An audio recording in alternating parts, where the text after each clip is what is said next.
Break के बाद एक बार फिर आप सभी का बहुत स्वागत है। नमस्कार, मैं सोनाली और आप देख रहे हैं केकेडी न्यूज। रुक करते हैं कुछ खास खबरों पर। खबर सिद्धार्थनगर से है, जहां अराजक तत्वों द्वारा भगवान भोलेनाथ की मूर्तियां तोड़ दी गई थी, जिसके बाद टूटी मूर्तियों के मिलने से गांव छावनी में तब्दील हो गया है। वहीं मंदिर के पुजारी ने बयान दिया है कि भोलेनाथ की मूर्ति टूटा देखकर पुलिस को सूचना दी गई, जिसके बाद सूचना मिलने पर भारी पुलिस बल मौजूद है। मौके का जिला अधिकारी पवन अग्रवाल और पुलिस अधीक्षक प्राची सिंह ने जायजा लिया है। वहीं ग्रामीणों का कहना है कि शिव मंदिर 300 वर्ष पुरानी है।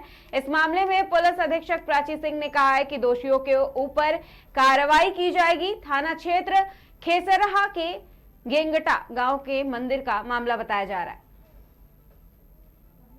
सुबह 6:30 बजे के लगभग एक सूचना प्राप्त हुई थी कि थाना खेसराहा अंतर्गत एक चौकी पड़ती है सकारपार, जहां पे गिकटा गांव है, जहां पे एक प्राचीन शिव मंदिर है, जहां की मूर्ति खंडित होने की सूचना प्राप्त हुई थी। सूचना मिलते ही तत्काल यहां पे सर्किल के सभी थाना प्रभारियों को, सीओ को और मेरे और डीएम साहब द्वारा भी घटनास्थल का निरीक्षण किया गया है। किसी आपराधिक तत्व ने इस मूर्ति को खंडित किया है। घटना का संज्ञान ले लिया गया है। FIR भी इसमें दर्ज की जा रही है तत्काल, और 5 टीमें हम लोगों ने लगाई हैं जो घटना का जल्द से जल्द खुलासा करेगी। जिसने भी इस चीज़ को किया है उसके खिलाफ सख्त से सख्त हम लोग कार्रवाई करना सुनिश्चित कराएंगे। सुबह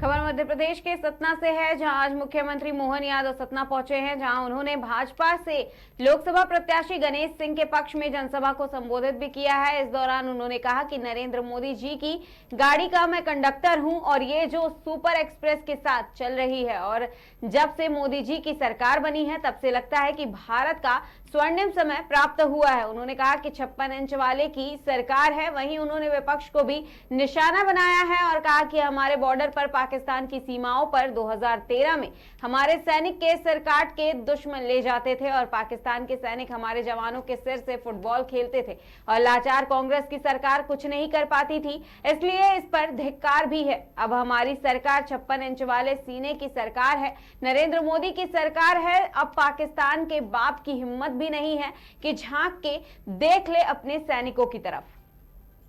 अपनी जीत बच के जोरदार तालियां बजाओ। नरेंद्र मोदी जी की गाड़ी के कंडक्टर हूं मैं। ये जो उनकी super express super fast train चल रही है, मेरे हजारों हजार कार्यकर्ताओं के साथ जिस प्रकार का माहौल बना, माननीय गणेश सिंह जी, अभी अभी डॉक्टर महेंद्र सिंह जी ने अपने भाषण से समा बांध दिया।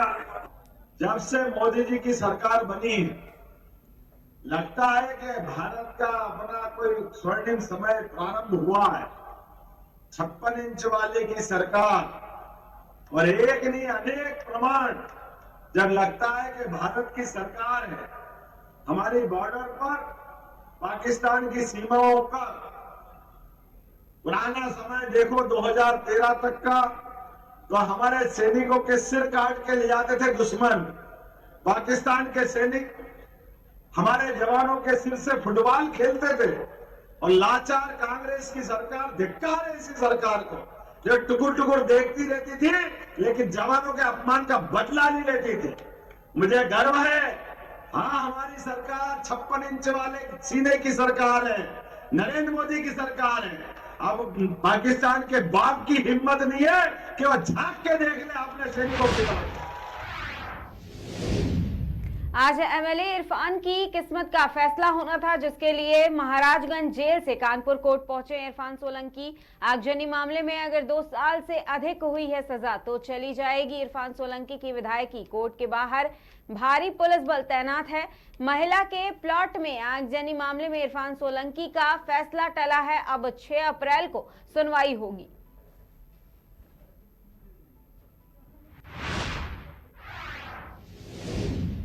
खबर कानपुर देहात से है, जहां लोकसभा चुनाव में मतदान की तारीखें जैसे जैसे नजदीक आ रही हैं, वैसे नेता बेलगाम होते जा रहे हैं। बीते दिन कन्नौज लोकसभा में अखिलेश की जनसभा का एक वीडियो वायरल हो रहा है, जिसमें सपा नेता मंच से कन्नौज सांसद और बीजेपी प्रत्याशी सुब्रत पाठक के टुकड़े टुकड़े कराने की धमकियां दे रहे हैं। साथ ही जाति सूचक शब्दों का प्रयोग भी किया गया है। दलित समाज के लोगों ने सपा नेता का विरोध किया तो आदर्श आचार संहिता का मामला दर्ज हुआ।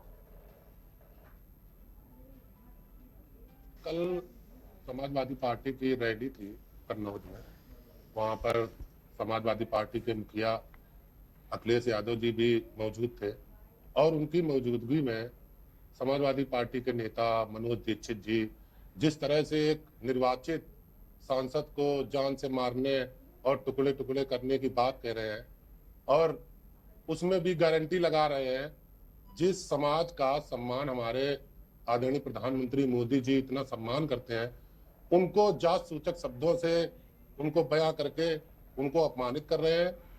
और जब ये निर्वाचित सांसद को इस तरह से धमका सकते हैं, इस तरह से सरेआम मंच से जान से मारने की धमकी दे सकते हैं, ये समाजवादी पार्टी का चरित्र है। उनकी नीयत और नियत यही है, कब किसको जान से मारने, कब किसको टुकड़े करने की धमकी दें, कब किसको धमकाएं, यही समाजवादी पार्टी का हमेशा चरित्र रहा है।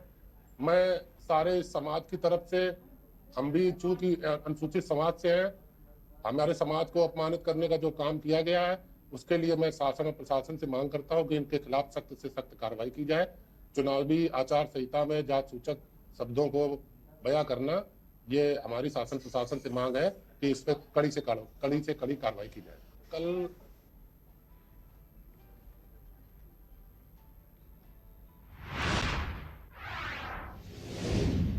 खबर गाजियाबाद से है, जहां गाजियाबाद कमिश्नरी की शालीमार गार्डन थाना पुलिस ने चेकिंग के दौरान एक ऐसे आरोपी को गिरफ्तार किया है जो थोड़ी सी देर में मोबाइल टावरों से बैटरी चुरा लेता था। बता दें कि आज पुलिस ने चोर को गिरफ्तार करने में कामयाबी हासिल की है और एसीपी ने जानकारी देते हुए बताया कि मुखबिर की सूचना पर पुलिस ने चेकिंग अभियान चला रखा था और चेकिंग के दौरान ही आरोपी मजरुद्दीन चुराई हुई बैटरी को बेचने की फिराक में घूम रहा था और जब पुलिस ने उसे रोका तो उसने भागने का प्रयास किया, लेकिन पुलिस ने घेराबंदी कर पकड़ लिया है। थाना शालीमार गार्डन स्थित ताहिरपुर कट के पास से जब चेकिंग हो रही थी तो चेकिंग के दौरान मुखबिर की सूचना मिली कि मजरुद्दीन पुत्र इबादुल्ला जो अक्सर जो मोबाइल के टावर होते हैं उसमें से चोरी कर लेता है बैटरियां और उन्हें बेचता है। तत्काल ही सूचना के आधार पर उसे ताहिरपुर कट के पास से गिरफ्तार किया गया है। उससे पूछताछ की गई है और पता चली है कि उसके पास से 7 अदद बैटरी और 158 सेल बरामद हुई है। अभियोग पंजीकृत करके उसे अग्रिम वैधानिक कार्रवाई की जा रही है। तो 7 बैटरी है और 158 सेल है बैटरी के। कहाँ ले जाया करता था कि इतने बड़े क्वांटिटी है, कहाँ रखता था इसको? ये अक्सर चूंकि बैटरियों को सीधे बेचने में उसे भी खतरा होता है तो उससे सेल निकालकर उसे बाजारों में बेचता था। दूसरे राज्यों में भी ऐसी चोरियां की हैं उसने, मोबाइल टावरों में से बैटरियां निकालने की घटनाएं को अंजाम दिया है उसने। इसके गिरोह पर और भी साथी हैं? इसके देखिए, आज जो निर्वाचन आयोग के द्वारा जनपद मथुरा के लोकसभा सामान्य निर्वाचन 2024 के द्वितीय चरण के निर्वाचन को स्वतंत्र, निष्पक्ष, पारदर्शी और शांतिपूर्ण ढंग से संपन्न कराने के लिए आशुतोष गुप्ता आईएएस को सामान्य प्रेक्षक, डॉक्टर राजश्री सिंह आईपीएस को पुलिस प्रेक्षक, रमेश बीआर आईआरएस आईटी को व्यय प्रेक्षक और सीवी सिंह गहरवार आईआरएस को सी&सीआई को व्यय प्रेक्षक के पद पर तैनात किया गया है। देखिए, आज जो निर्वाचन आयोग का निर्देश था, हमारे यहाँ चूंकि द्वितीय चरण में मतदान है तो आज उसका नोटिफिकेशन मेरे स्तर से, रिटर्निंग अफसर के स्तर से जारी होना होता है, तो आज प्रातःकाल जारी हो गया है और आज से लेकर के 4 अप्रैल तक हमारी नामिनेशन पत्रों का जमा किया जाएगा। 4 अप्रैल को 3 बजे तक नामिनेशन पत्रों को जमा किया जाएगा।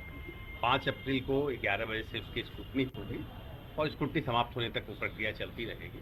उसके बाद 8 अप्रैल को 3 बजे तक नाम निरसन पत्रों की वापसी हो सकती है और अगर चुनाव की आवश्यकता हुई तो 26 अप्रैल को निर्वाचन की नियत है। जहाँ तक नाम निरसन पत्रों की बात है, इसके लिए आप देख रहे हैं कि पूरे कलेक्ट्रेट परिसर में जो पोर्शन जिसमें नाम निरसन पत्र लिया जाना है उसको पूरा बैरिकेटेड किया गया है। वहाँ पर्याप्त संख्या में फोर्स और मजिस्ट्रेट लगे हुए हैं जो निर्धारित समय से अपनी ड्यूटी पर तैनात है और पूरा परिसर सीसीटीवी कैमरे के कवरेज में है। इसके अलावा यहाँ पर वीडियोग्राफर अलग से है कि जो भी प्रत्याशी आएंगे नामांकन करेंगे उस सबकी वीडियोग्राफी कराई जाएगी। पूरी पुख्ता व्यवस्था है और इस संबंध में प्रत्याशी जो हमारे विभिन्न पॉलिटिकल पार्टीज हैं उनके साथ भी हम लोगों ने बैठक किया, उनको भी इस बारे में हम लोग अवगत करा चुके हैं।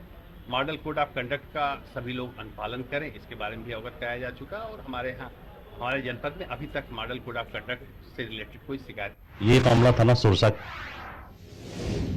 खबर हरदोई से है, जहां यूपी के हरदोई में भीषण सड़क हादसे में 2 बच्चे समेत 3 की मौत हो गई है। बता दें कि जिले में हरदोई पेहानी रोड पर कोतवाली देहात थाना क्षेत्र के बरगावा गांव के पास एक गन्ने से भरे ट्रक ने बाइक से 2 बच्चों के साथ जा रहे बाइक सवार को रौंद दिया और राहगीरों ने मामले की सूचना पुलिस को दी, जिसके बाद एम्बुलेंस की मदद से पुलिस ने तीनों को मेडिकल कॉलेज पहुंचाया, जहां चिकित्सकों ने तीनों को मृत घोषित कर दिया है। बताते चले कि मृतकों की शिनाख्त अभी नहीं हो सकी है और फिलहाल पुलिस मृतकों की शिनाख्त कराने के प्रयास में जुटी हुई है। वहीं पुलिस ने सूचना के बाद दुर्घटना को अंजाम देने वाले गन्ना लदे ट्रक को कब्जे में लिया है और अग्रिम कार्रवाई में जुटी हुई है। ये मामला थाना सुरसा के मटिया का है, जहां पर आज नीम के पेड़ से 2 नाबालिग लड़कियां, जिसमें एक की उम्र लगभग 17, एक की लगभग 15-16 वर्ष की थी, उनके द्वारा नीम के पेड़ पे अपने अपने दुपट्टे से लटक कर आत्महत्या कर ली है। उसमें अभी तक आत्महत्या किन कारणों से की गई है उसका पता नहीं चल सका है। इसमें परिजनों की सूचना पर पंचायतनामा एवं पोस्टमार्टम की कार्रवाई कराई जा रही है। इसमें जो भी तथ्य आएंगे उसके अनुसार कार्रवाई कराई जाएगी। रिश्ता पड़ोसी अगल बगल की है। ये दोपहर बाद जो है, दोपहर तक तो घर थी, उसके बाद ये घर के बाहर निकली है, उसके बाद ये सूचना मिली थी। ये मामला